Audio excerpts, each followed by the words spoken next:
Hello, good morning, everyone. This is Lincoln McKinnon on behalf of Briggs & Vasilka. Just wanted to provide everybody with a quick update on the Main Street Lending Program. I have my coworker Eric Deal here with me as well, who works with B&V Capital Advisors.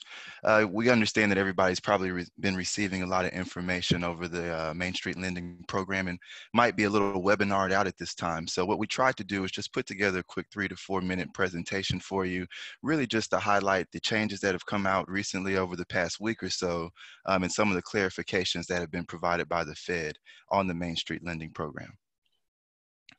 So as I mentioned, on May 27th, there was some new guidance issued by the Fed Reserve, really as it came down to the closing of the comment period. If you'll remember that the CARES Act was passed on March 27th, which really outlined the funding and the tax relief that we're talking about today.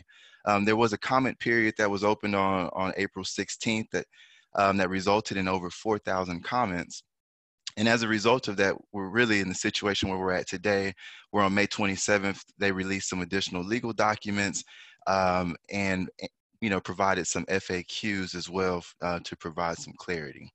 The main thing that I wanted to point out in my brief time on the Main Street Lending Program is that as of today, it still is not a live running program. Based off of the webinar that we attended the other day, it does appear that all the wheels are rolling now and they're trying to get this program as open as soon as possible. But the expiration date on the program itself still remains at September 30th. So with that being said, we are still moving towards a very tight window with getting this program set up, funded, and closed. Eric, on the next slide. There were a few items that came out. I wanted to focus on the eligibility requirements. Eric is going to talk about the new lending facility that came out of this. If you'll remember, the initial draft of the Main Street Lending Program had criteria that was in place for businesses that had less than 10,000 employees or $2.5 billion in annual revenue.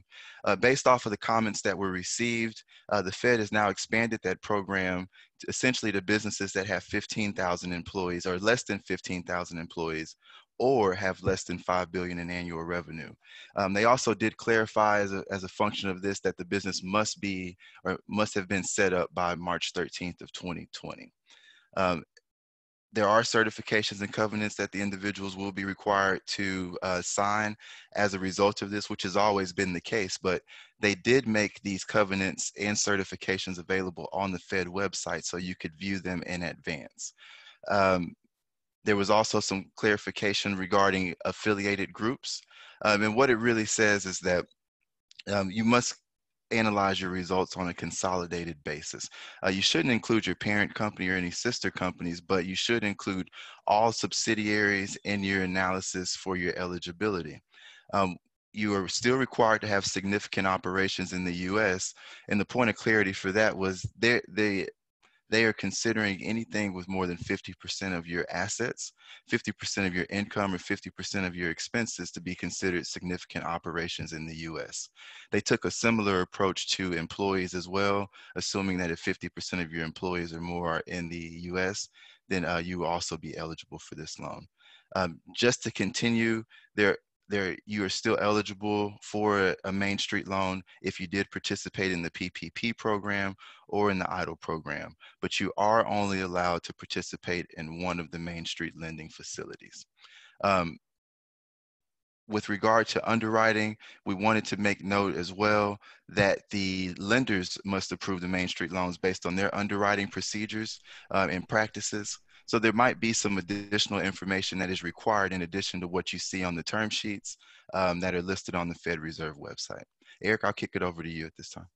All right, great. Thanks, Lincoln. Well, welcome everybody. My name is Eric Deal. I'm part of the B&V Capital Advisors team here, which is the investment banking subsidiary of the firm. So in kind of looking at this slide, summarizing all three programs, in the beginning of all this, there were initially two programs, the Main Street New Loan Facility on the first column and the Main Street Expanded Loan Facility on the far right column. And since that time, the Fed has come up with a third program called the Main Street Priority Loan Facility, which is in the middle there. And it's a bit of a blend between the both the existing or the original two programs in that it offers a same loan size range as the new loan facility and similar max leverage and amortization schedule as the expanded loan facility. And I think the participation rate on the loan facility for lenders is 15%, giving the banks a little bit more exposure to this program as well. So that's recently come out. And kind of looking at all of this, the other big thing too is the amortization schedule. I think previously it had just said it was a 4-year amortization. You can see there that it's based on the percentage of the balance. So for the new loan facility, and really for all the facilities, the first year principal and interest payments are deferred, and then the principal is repaid back according to those percentages there kind of in the middle of the screen. So in kind of looking at this and comparing it to the PPP program, which is something that probably most folks are familiar with, there's really kind of a few key differences that might help put this in perspective. The first is that the loans are not forgivable and must be repaid, which is where you get the amortization schedules there. And secondly, the lenders here play a more significant role.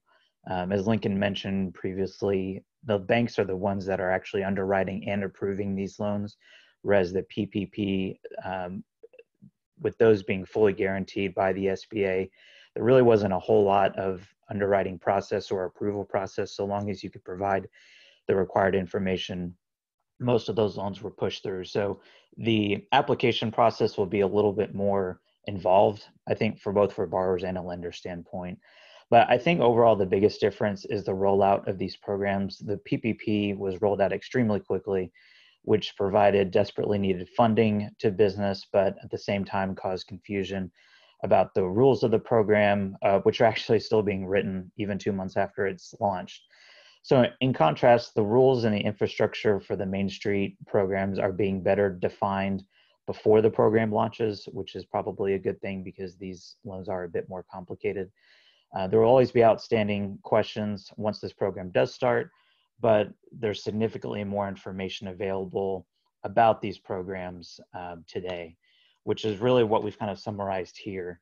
And again, this was meant to be a very brief update based on kind of more recent information that's come out. We haven't gone into anywhere close to the level of detail that's available. But we do expect this program to get going within the next couple of weeks. So it is important for potential borrowers out there to engage with their lending institution as quickly as possible to mainly confirm that their bank is actually participating in this program. And then secondly, to find out what information would be needed for the application process.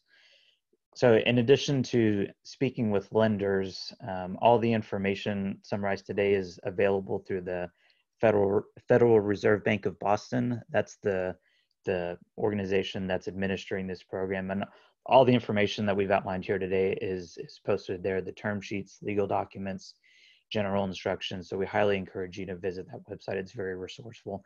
They also have webinars directly that the Fed is holding. Past webinar recordings are up there on the website for you to view. And I think there may be a webinar coming up this week. So we definitely encourage you to keep pulse with what the Fed is coming out with. So with that, thank you for tuning in. Our team here at Briggs and BVCA continues to monitor the Main Street programs on a daily basis, as well as the SBA programs. So we're certainly here to help all clients and anyone who's seeking guidance on there. We're here to be a resource for you. So thank you for tuning in and have a great day.